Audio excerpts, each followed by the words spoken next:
Hey y'all, so today I have a part two of the interview that I did a couple weeks ago called Raised in Chaos with Mo, and we're going to finish hearing the rest of his story. So I'm going to let him sit here in his seat and we'll begin the interview. Okay, so how are you today? I'm good. That's good. So, what's been on my mind is um, when I talked to you not too long ago, you were telling me you had this story about a time you were walking home from school and I think you like bullets started flying past your head. Oh Can you tell yeah. me something about that? So we were walking to school. Our school was probably about a little over a mile from the house, but we had to walk through like up by a liquor store and where people sold drugs and all that stuff at. And we was walking through this pathway, a little alley, and me and two of my cousins, female cousins, we was walking. We heard the gunshots. They pow pow pow. We not thinking nothing of it, and we could hear the whistling from the bullets coming past our head. But at the time, we were so young, we didn't even understand it. Those bullets whistling past our head until I got older, and I heard the sound again, and I realized there was whistling from bullets and not just random sounds we was hearing. And we was probably about 10, 9 years old at that time. Yeah, you want to know probably what that Yeah, whistling sound it was, was kind of being that close to yeah. you. Now that I look back on it, it's kind of like that was a close call because you could hear it coming right past our head whistling. Go phew, phew, phew. Yeah, that was crazy. Okay, so you was also had said something about your cousin came back or shot somebody and then they came back to the house. Like, I Oh guess for yeah, retaliation. this was when I was about 6 or 7. So the house we were staying in, my cousin was like I think 7. He had to be about 18 maybe. He was 17 or 18, and he was kind of quiet, schoolboy, kind of the nerd of the bunch. And the guy kept picking on him, kept picking on him. And what he did was he ended up going to the back room, getting a gun, coming out shooting at the dude, and he thought he had shot him because the dude ran across the street, and when he shot at him, dude fell out like he was dead. So he thought he had shot him. So my grandmama and everybody took the gun and rushed my cousin away, took him back to his mama house on the other side of town, trying to get him away. And at that time, I rode with them when we went over there. And when we got back, they had came back and shot the house up. They had holes all in the door and in the brick of the house. Was anybody home? Yep, some of my aunties and I think one of my uncles. So they had no idea what was going on. No, they knew what was going on. They just caught them off guard, but they knew what was going on. They knew what had just happened. Whew. Okay. So tell me about witnessing a man get beat up and then dragged to your street. I was a little older at this time, so I probably was about 14 or 15, but we was in the backyard of the house, and you could hear people yelling and arguing, and it was like you could tell it was somebody either fighting or about to fight. But at the time, we didn't know that they was around beating the guy because what happened was the guy had broken into their mother's house and stole some stuff, and they were looking for the person who broke in there. And at the liquor store, it was a corner store that was like around the corner from our house. They ended up seeing a guy with some of their mother's stuff on, which was somebody that sold drugs around by our house, and Probably like some jewelry. some jewelry. And he asked them, say, where did you get it from? You know, like how you end up with my mama's stuff? And it just so happened when they asked him that, he pointed. He said, "I bought it from him right there." And they grabbed him, threw him in the trunk, and took him around the corner because they stayed around the corner from where we lived at. They took him around the corner and got to beating him, made him drink gas. I'm talking about they beat the shit out of him. It was ridiculous. And so by the time we really realized what was going on, they was bringing him around to our house because they felt like he came around there and sold it, at our house for the drugs or whatever.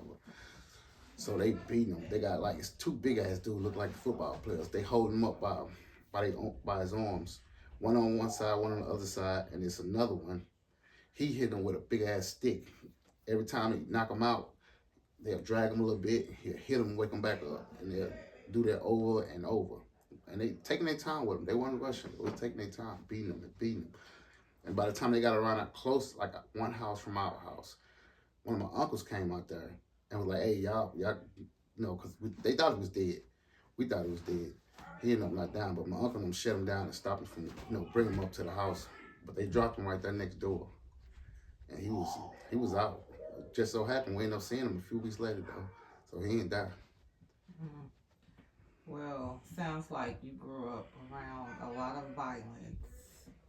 Yeah. So, to me, like when there's a lot of violence, there is a lot of toxic people, toxic relationships. Did you have any like toxic relationships, constant fighting, stuff going around at home? Yep, there was a lot of that. Like watching my aunties and uncles' relationship, there was always in relationships fighting and going back and forth. I remember one of my older uncles. He ain't the oldest, but he one of my older uncles. I remember when his kid's mama shot him, and that was like one of the craziest points. Then my oldest cousin, his girlfriend, they was all staying at the house too. His girlfriend stabbed him. His lungs collapsed. He almost died behind that one. And so it was a lot of that going on. There was a lot of that going on. Dang. So I believe in the last interview you had said your grandmother, she was like a pistol, like she was something not to be played with. Um, did she ever shoot somebody, Well, or did you ever witness her shoot yeah. somebody? So this situation that I seen I was like, again, I couldn't have been no more than 7 years old.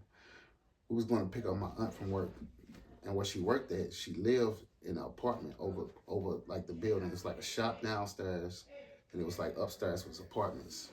And we go to pick her up, and when we get there to pick her up, she can jump by some girls. And as kids, I think the oldest one of us probably was 15. That was with my grandmother. So they get out and start fighting with her. And my cousin, which was like 12 at the time, he out there trying to fight with him too. And she get the pistol whooping one of the chicks, and the gun went off and shot my cousin.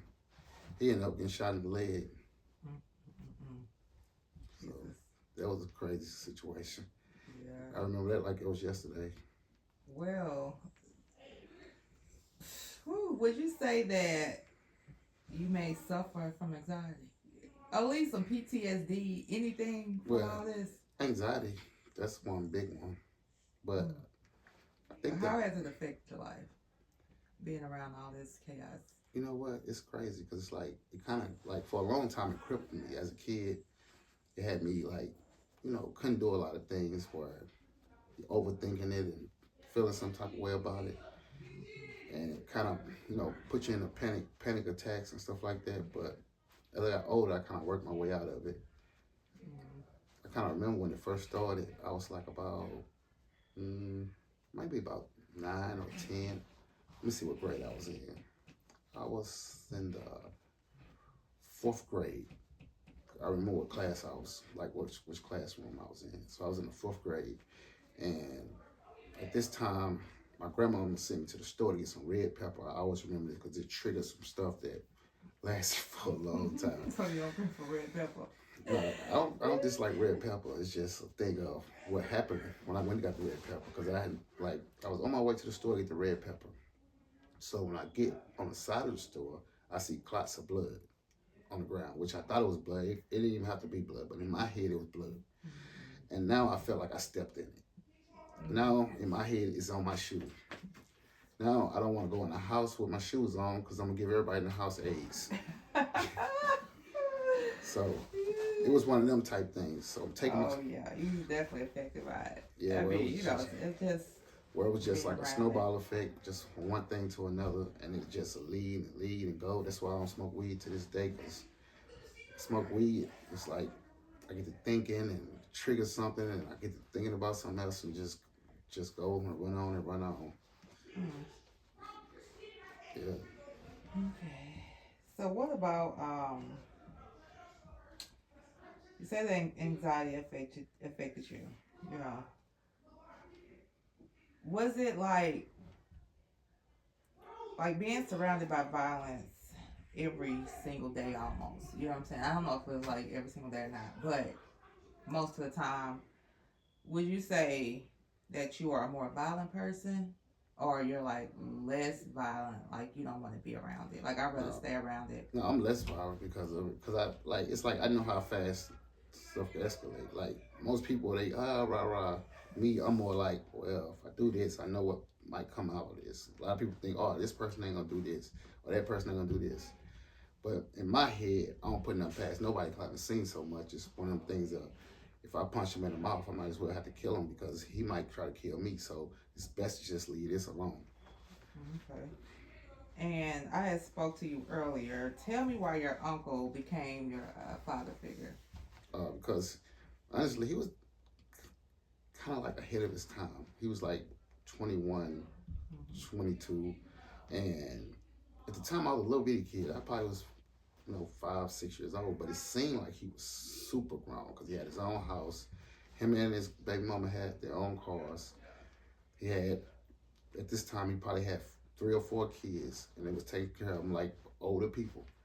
And growing up, I was looked up to him because he did stuff that most younger men didn't do. And as I got older, we got real tight and close. We ended up being like father and son. Being that my own father wasn't there. And he taught me a lot, like working on cars, working on houses, stuff that your father would teach you. Right. And just for the people who don't know, in the last interview, if you want to go watch it, he did talk about what happened with his father. But I'll let y'all go back and watch it. Um, Tell me about the moments from your childhood that still stay with you today. It's a lot of good moments for real. Mm-hmm. Like through all that, it's like a lot of moments that was great. Like even throughout the bad stuff, like it's a lot of bad stuff, but they don't outweigh the good. Cause like I remember, like like I said, I stayed with my grandmama, so it was kind of like the family house. So all the kids came over, all the cousins. So I got to be close with every one of them. We always be out playing, doing something, jumping off roofs of houses, getting mattresses and flipping on them, just building go karts. It was always something to do. It was That always sounds something. like fun. I feel like I could do that now, just to have some fun. It was always something to do. Okay, so I know that you're married. Um, Tell me about finding the person that you want to spend the rest of your life with after everything you experience, like seeing toxic relationships and all the violence, trying to learn right from wrong, what's right and what's wrong. Did I Well, grow up right or did I grow up wrong? well, on that note, I know I grew up wrong, but it was almost one of the things of you only you only know what you see, so you don't expect to find that type of relationship. But once you find it, it's that much more special because it's like, oh, I got something a lot of people don't got. I got something super special, so it was like a special moment, and it kind of helps. Kind of helps. Okay. All right. And you also have kids. Um, what type of father do you try to be for your kids? Mm. I try to be the father I didn't have, in a sense, in a way of like, it's a lot of things, I didn't know because I was, wasn't raised with a father and raised around a lot of other people who didn't know no better. But try to be the best father. Like, for instance, I've been in jail before, not prison, nothing but a misdemeanor, but like for traffic. But my kids ask me, have I been in jail? I say, they ask me about certain things. I don't tell them because I don't want them to look up to them type things and think it's cool. So I try to keep certain things in my background. I don't talk about the past with them because I don't want to think certain things are cool. I want them to feel like I'm this saint of a person that they want to be. Mm-hmm. That's my goal. I Like feel you. like I said, I'm not the best at it, but I'm learning every day. I'm getting better with it. Me too. So, did you have anything else that you want the audience to know about you? Trying to think what.